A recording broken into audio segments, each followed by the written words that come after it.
Hi, Imran from Car Sounds Kia in East London. We've just finished doing an iDrive screen upgrade on this BMW 3 Series 2016.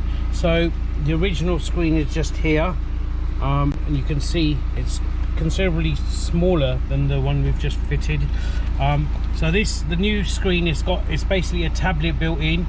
You've got the facility of Android Auto or Apple CarPlay integration as well.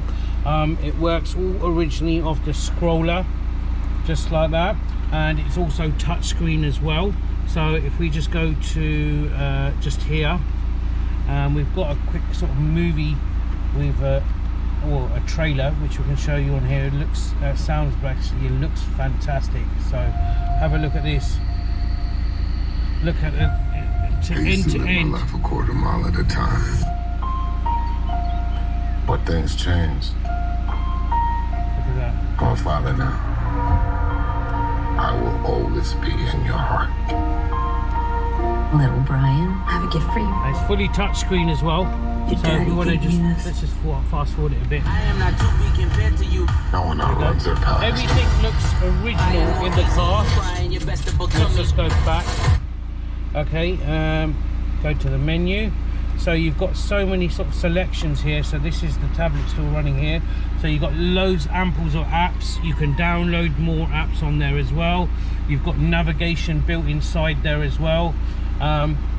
We basically run two USBs into the glove boxes, so you can connect. We've just got a USB stick just there, but you can add your Android iPhone, it's Android Samsung, or you can Apple iPhone to this through the leads, etc. as well. Looks really smart, and if you ever sell the vehicle, we can put it back to original as well. So, and it basically all works with the steering controls as well, full touch. Now if you want to go back to the original BMW screen, all you do is you hold the menu button for 3 seconds. So 1, 2, 3, and it's flicked over.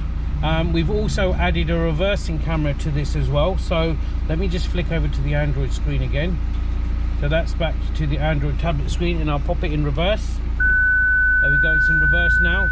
You might get a glare because I'm recording on there, but if I turn the wheel as well, you can see the lines basically moving as I turn the wheel. The car came with factory parking sensors, and you get all the bubbles just here as well. So basically nothing's been altered on the dash. We haven't cut anything away. It's just basically the factory units we replaced, and we put this massive screen just in there as well. Let me just get it out of park mode so stop that noise. But a really popular upgrade. A lot of our customers are actually getting done. We do them on multiple different types of vehicles. It's not just BMW, Audi, VW, loads, absolutely loads. If you're interested in getting something like this done, then our details on the bottom of this the video, and yeah, please like and subscribe to our channel. Thanks for taking the time to watch. Thank you. Bye bye.